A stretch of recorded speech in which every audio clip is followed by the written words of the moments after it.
నమస్తే welcome to BCN news నేను విజయలక్ష్మి ముందుగా ముఖ్యాంశాలు కొంతమంది ఎమ్మెల్యేలు అసెంబ్లీకి డుమ్మా కొట్టిన నెల జీతం మాత్రం తీసుకుంటున్నారు విమర్శలు గుప్పించిన స్పీకర్ అయ్యన్న కూటమి ప్రభుత్వంపై సోషల్ మీడియాలో వైసీపీ తప్పుడు ప్రచారం చేస్తుందన్న మంత్రి నాదెండ్ల గతంలో ఎప్పుడూ ఇలాంటి నీచ రాజకీయాలు చూడలేదని ధ్వజం విజయవాడ నగరంలో కూటమి సర్కార్ ప్రజారోగ్యాన్ని గాలికి వదిలేసిందన్న వైసీపీ ప్రతినిధి బృందం నామమాత్రపు వైద్య సేవలతో ప్రజల ప్రాణాలతో చెలగాటమాడుతున్నారని ఆగ్రహం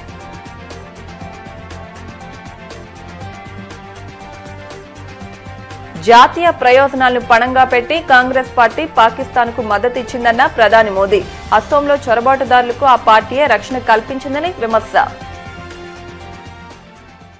ప్రజా సమస్యలను పరిష్కరించేందుకే ప్రజలు తమను ఎన్నుకున్నారనే విషయాన్ని కొందరు ప్రజాప్రతినిధులు విస్మరిస్తున్నారని ఆంధ్రప్రదేశ్ అసెంబ్లీ స్పీకర్ అయ్యన్న పాత్రుడు అన్నారు.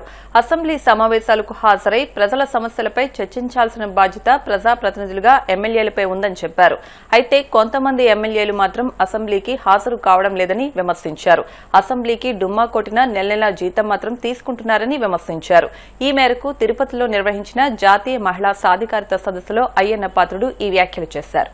శాసనసభాపతిగా ఒక ప్రశ్న నన్ను వేధిస్తుంది సార్. వేదిక పేరున్న పెద్దలందరూ కూడా ఆలోచించాలా.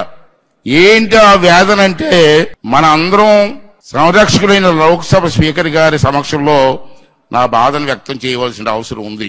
అందుకే నేను మనసు విప్పి మాట్లాడుతున్నాను. ఈ రోజు ఇందాక చెప్పాను, చిరుద్యోగులు సైతం నో వర్క్ నో పే అన్న స్లోగన్ మీద వెళ్తున్నాం. కానీ మేము ఎమ్మెల్యేలకి అది వర్తించదా? మన ఎమ్మెల్యేలు శాసనసభకు కూడా రావట్లే. ప్రజలు ఎన్నుకొని మా సమస్యలు పరిష్కారం చేయండి మహాప్రభు అని చెప్పి మనకు ఓట్లేస్తే అసెంబ్లీకి రారా? ఎక్కడో బయట మాట్లాడే బదులు అసెంబ్లీలో మీరు మాట్లాడవచ్చు కదా. మీ ప్రజా సమస్యలు పరిష్కారం చేయడం కోసం ప్రభుత్వం దృష్టికి తేవచ్చు కదా. ఎందుకు రావట్లేదు అన్నది స్పీకర్ గారు వేదిక మీద పెద్దలందరూ కూడా పరిశీలించవలసిన అవసరం ఉంది సార్. ప్రభుత్వ ఉద్యోగి రాకపోతే సస్పెండ్ చేస్తున్నారు, ఎమ్మెల్యేలకు లేదా అండి? అంచేత ఎమ్మెల్యేలు సభకు రాకపోతే ఏం చెయ్యాలన్నది స్పీకర్ గారు సరైన చర్య తీసుకోవాల్సిన అవసరం ఉంది. Main important point. అంటే నేనేమంటానంటే స్పీకర్ గారు కూడా ఆలోచించాలి, పెద్దలు పురంధేశ్వరి గారికి కూడా ఆలోచించవలసినటువంటి అవసరం ఉందని చెప్పి మనం చేస్తాను. నియమ నిబంధనలు ఉన్నా లేకపోయినా మనం ప్రభుత్వ ఉద్యోగుల కంటే ఉన్న ప్రణామాలతో నడుచుకోవాలి. దురదృష్టవశాత్తు మన ప్రజాప్రతినిధులు ఉన్న విలువల ఆదర్శాలు పాటించడంలో విఫలం అవుతున్నారు.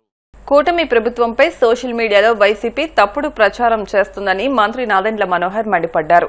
గుంటూరు జిల్లా తెనాలిలో ఆయన మీడియాతో మాట్లాడారు. వైసీపీ హయాంలో అమలాపురంలో కులాల మధ్య చిచ్చు పెట్టారని, ఇప్పుడు కూడా వైసీపీ నేతలు అదే పని చేస్తున్నారని ధ్వజమెత్తారు. గతంలో ఎప్పుడూ ఇలాంటి నీచ రాజకీయాలు చూడలేదని, రాష్ట్రంలో ప్రతి చోట అలజడి సృష్టించేందుకు ప్రయత్నిస్తున్నారని దుయ్యబట్టారు. స్థాయిలో మేము నిర్వహించిన అనేక పోరాటాలు, ప్రజల పక్షాన్ని నిలబడి మేము గలమెప్పిన సందర్భాలు ఎప్పుడు కూడా 10 మందికి ఉపయోగపడే విధంగా, భవిష్యత్తులో ఎవరైనా చూసి ఈ విధంగా చేయాలనే ఒక ఆలోచన రావాలనే భావనతో చేసిన కార్యక్రమాలు. అసలు దేశంలో ఎక్కడైనా కులాల్ని కలపాలనే ఒక విధానం ఒక పార్టీకి కూడా ఉందా చెప్పండి? అటువంటి ఆలోచన కేవలం జనసేన పార్టీకి, పవన్ కళ్యాణ్ గారికే ఉండేది. సందర్భాన్ని బట్టో మా అవసరాలను బట్టో మేము రాజకీయాలు చేయం. జనసేన పార్టీ ఎప్పుడు కూడా ఒక కమిట్మెంట్ తోటి మేము వేసే ప్రతి అడుగు మన యువత కోసం, మన భవిష్యత్తు కోసం, మన మహిళల కోసం, మన బిడ్డల కోసం, మన రాష్ట్రం కోసం అనే ఆలోచనతోటి మేము నడుస్తూ ఉంటాం. పాలిటిక్స్ ఆఫ్ కన్వీనియన్స్ ఎప్పుడు చేయదు జనసేన పార్టీ. చాలా కన్వీనియంట్గా ఈరోజు మన రాష్ట్ర రాజకీయాల్లో వైఎస్ఆర్సీపీ పార్టీ ప్రవర్తిస్తుందో, వాళ్ళ నాయకుడు జగన్మోహన్ రెడ్డి గారు అవలంబిస్తున్న తీరును చూస్తే మనందరం కూడా ఒక్కసారి తిరిగి గతంలో ఏ విధంగా వీళ్ళు ప్రజల్ని మభ్యపెట్టారు, ఏ విధంగా ఒక అరాచక పాలన తీసుకొచ్చారని దానిపైన గుర్తు పెట్టుకోవాల్సిన సందర్భం అనుక్షణం ఉందని నేను ఈ సందర్భంగా రాష్ట్ర ప్రజలకు గుర్తు చేస్తున్నాను. అసలు ఎన్ని కుట్రలు చేశారు, సమాజంలో చీలిక తీసుకురావాలని ప్రభుత్వంలో ఉండి ఒక బాధ్యత కలిగిన వ్యక్తి ముఖ్యమంత్రిగా వ్యవహరిస్తూ అమలాపురంలో కులాల మధ్య చిచ్చు పెట్టిన సందర్భం ఎలా మర్చిపోతాం చెప్పండి. సహచార మంత్రివర్యులు ఆ రోజున విశ్వరూప్ గారి పైన ఇంటి పైన దాడి జరిగితే ఎవరు ఆదుకున్నారు చెప్పండి? ఆ కుటుంబాన్ని. కులాల మధ్యన ఒక ఘర్షణ వాతావరణం ఏర్పడుతోంది పచ్చటి కోనసీమ లాంటి ప్రాంతంలో అని భావించి పవన్ కళ్యాణ్ గారు హుటాహుటిన ధైర్యంగా వచ్చి నిలబడిన నాయకుడు ఆ రోజున ఆయన ఒక్కరే. ఓట్ల కోసం రాజకీయం చేసే వైఎస్ఆర్సీపీ ఒక కొత్త ఆలోచనతో కూటమి ప్రభుత్వం ఏర్పడినప్పటి నుంచి అనేక ప్రాంతాల్లో రెచ్చగొట్టే విధంగా పర్టికులర్గా జనసేన పార్టీని టార్గెట్ చేస్తూ గత 3-4 నెలల నుంచి జరుగుతున్న అనేక సందర్భాలు చూస్తూ వచ్చాం. డాక్టర్ సుధాకర్ గారిని విశాఖపట్నంలో మీరు గురి చేసిన ఇబ్బందికరమైన పరిస్థితుల్ని మర్చిపోయి ఆ రోజు ఏమైపోయింది మీ ఫోన్ కాల్? ఈరోజు గుర్తుకొచ్చిందా మీకు ఫోన్ వాడడం? ఆవేశాల పైన కుళ్ళు రాజకీయాలు, ఓట్ల రాజకీయాల కోసం చేస్తున్న వీళ్ళ కుట్రల్ని ప్రజలు గమనించాలి. ఆ సమయం మనం అధిగమించి వచ్చాం. ప్రజలు కోరుకుంది అభివృద్ధి, ప్రజలు కోరుకునేది మనకి మంచి భవిష్యత్తు ఉండాలని. ఒక ప్రశాంతమైన వాతావరణంలో ఘర్షణ లేకుండా ప్రతి ఒక్కరూ కష్టపడి మన బిడ్డలకి ఉద్యోగ అవకాశాలు వచ్చేటట్టు, మన ప్రాంతానికి పెట్టుబడులు వచ్చే విధంగా ఈ అంశాలపైన మన వంతు మనం సహాయం చేయాలి సమాజానికి. ప్రెస్ మీట్ పెట్టి మరీ బెదిరిస్తాడు. మీరు ఒకవేళ ఎవరైనా సరే కాంట్రాక్టర్లు వచ్చి దాంట్లో పాల్గొంటే మీ సంగతి తెలుస్తాం, రద్దు చేస్తాం అంటారు. రైతుల కోసం అందిస్తున్న సహాయం చూసి ఓర్వలేక పర్యటనలు చేస్తారు. ప్రజలు ఎన్నుకున్నారు మమ్మల్ని 5 సంవత్సరాలు, బలంగా పరిపాలిస్తాం. లా అండ్ ఆర్డర్లు ఎక్కడ కాంప్రమైజ్ కావు. ఎందుకంటే మేము నిజాయితీగా రాజకీయాలు చేస్తాం కాబట్టి, చిత్తశుద్ధితో చేస్తాం కాబట్టి. అంతేగాని ఎక్కడా చిచ్చు పెడితే ఆ ప్రాంతంలో కుట్రలతోటి మనకి రేపటి రోజున సీట్లు పెరిగిపోతాయి, ఓట్లు వస్తాయి అనే దురాలోచనతోటి ఈరోజు వాళ్ళు చేస్తున్న ప్రచారాన్ని మనందరం కూడా జాగ్రత్తగా ఆలోచించి తిప్పికొట్టాల్సిన సందర్భం. విజయవాడ నగరంలో ప్రజారోగ్యాన్ని కూటమి ప్రభుత్వం గాలి కొదిలేసిందని వైసీపీ ప్రతినిధి బృందం మండిపడింది. వైసీపీ అధ్యక్షుడు మాజీ సీఎం జగన్ ఆదేశాలతో డయేరియాతో వణికిపోతున్న న్యూ రాజరాజేశ్వరిపేటలో పార్టీ ప్రతినిధి బృందం పర్యటించింది. అక్కడి రోగులను, స్థానికులను పరామర్శించి ప్రస్తుత పరిస్థితులను అడిగి తెలుసుకుంది.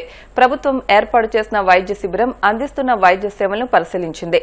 దాదాపు 700కు పైగా డయేరియా కేసులు నమోదైన నేపథ్యంలో మెడికల్ ఎమర్జెన్సీగా పరిగణించి అత్యవసర వైద్య సేవలు అందించడంలో ప్రభుత్వం తీవ్రంగా విఫలమైందని పార్టీ ప్రతినిధి బృందం ఆగ్రహం వ్యక్తం చేసింది. నామమాత్రపు వైద్య సేవలతో ప్రజల ప్రాణాలతో చెలగాటం ఆడుతున్నారని ధ్వజమెత్తింది. జగన్మోహన్ రెడ్డి గారి యొక్క ఆదేశాల మేరకు, అంటే ఒక రాజకీయ పార్టీగా ఈ ప్రాంతంలో జరుగుతున్నటువంటి ప్రజల యొక్క సమస్యని, ప్రజలు పడుతున్నటువంటి ఇబ్బందుల్ని అటెండ్ అవ్వాలని ఈ గుడ్డి ప్రభుత్వానికి, మోగ ప్రభుత్వానికి, ఈ చేతగాని ప్రభుత్వం మీద ఒత్తిడి తీసుకురావాలి అనే ఉద్దేశంతో ఈ రోజు మేమందరం కూడా ఇక్కడ రావడం జరిగింది.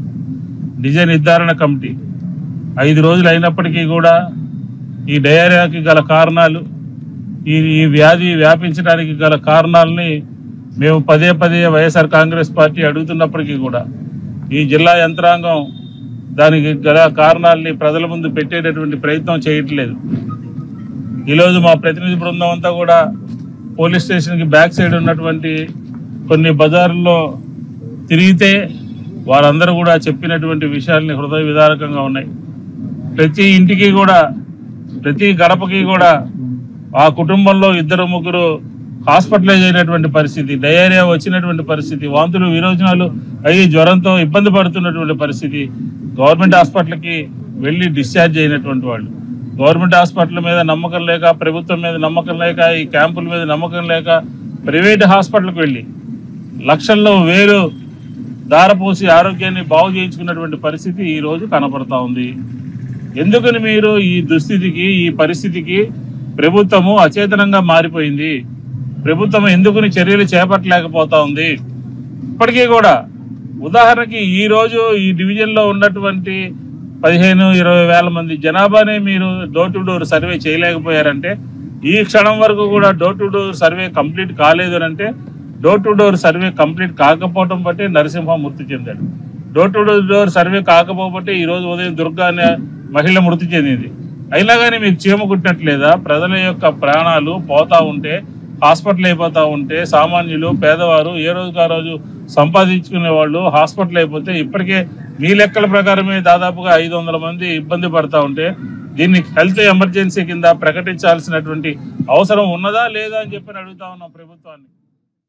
ఇంటింటికి వెళ్ళి గత 5 రోజులుగా ఏదైతే ప్రజానికం డయేరియాతో ఇబ్బంది పడుతున్నారో అవన్నీ గర ఆ ఒక ప్రజానికాన్ని కలుసుకుని నిజంగా చాలా ఆశ్చర్యం అనిపించింది. ఏదైతే ఒక పక్క మంత్రులు అన్నీ బాగున్నాయి, అంతా బాగుంది, ఈరోజు ప్రభుత్వం తరపున డాక్టర్లు కానివ్వండి లేకపోతే మందులు అన్ని గారు మేము అందిస్తున్నాం అని చెప్పని ప్రతి ఒక్కరు గార మంత్రులు అందరు గారు చెప్తే, కానీ వాస్తవంగా గ్రౌండ్ లెవెల్లో ప్రజానీకం ఎన్నో ఇబ్బందులు పడుతున్నారు.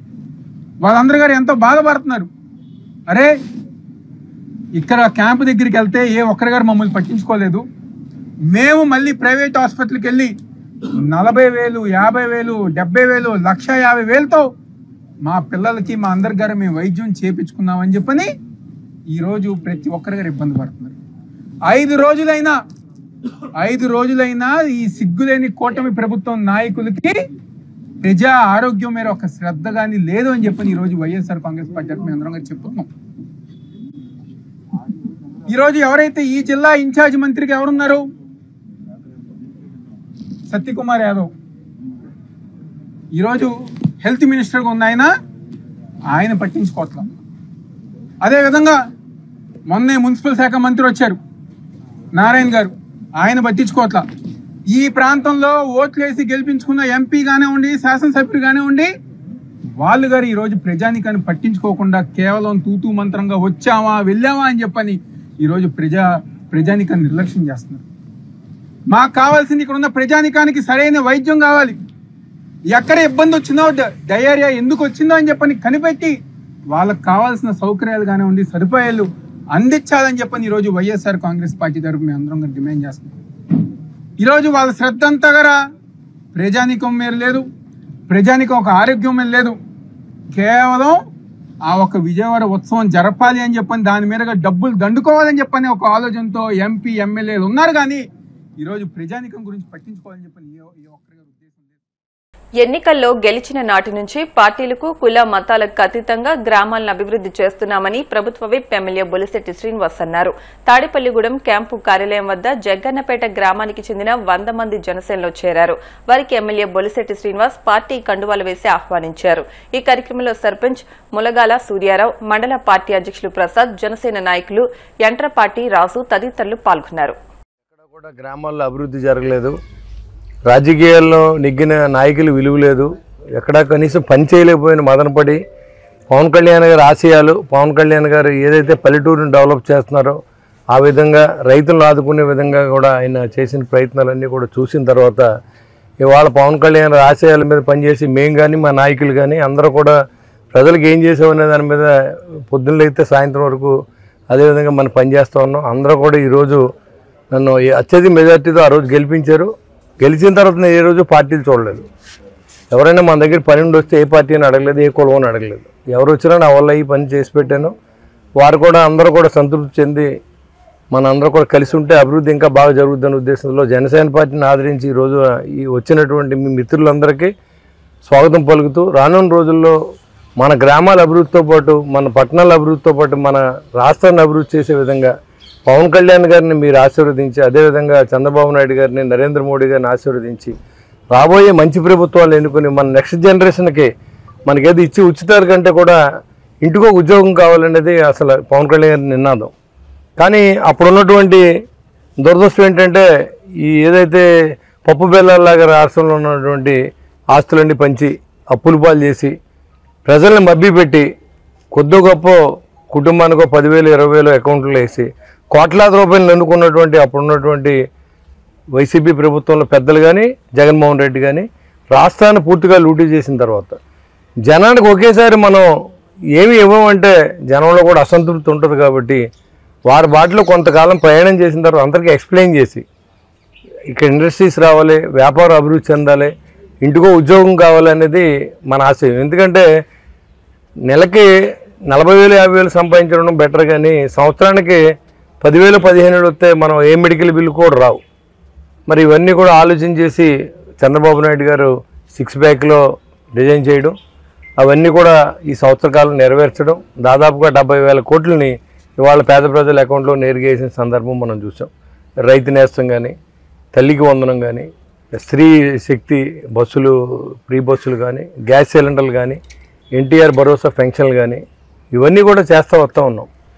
అయినప్పుడు కూడా రాష్ట్రంలో నిధులు చాలా సతమతం అవుతున్నా సరే ప్రజలకు ఇచ్చిన వాగ్దానాలు చేసుకుంటూ ఈ రాష్ట్రాన్ని అభివృద్ధి చేసే దిశగా ఈ కూటమి నాయకులందరికీ మీరు తోడుగా ఉండాలని, మీ కష్టాల్లో మేము కూడా తోడుగా ఉంటామని చెప్పి మీ అందరికీ తెలియజేసుకుంటూ మీ అందరికీ స్వాగతం పలుకుతూ రాబోయే రోజుల్లో మన రాష్ట్రాన్ని అభివృద్ధి చెందే దిశగా మీరందరూ తోడ్పాటు కోరుకుంటూ మనందరూ కలిసి మంచి సమాజాన్ని నిర్మించడానికి మీరందరూ సహాయం చేయాలని కోరుకుంటూ ఇప్పుడు కాసేపు ప్రకటనలు.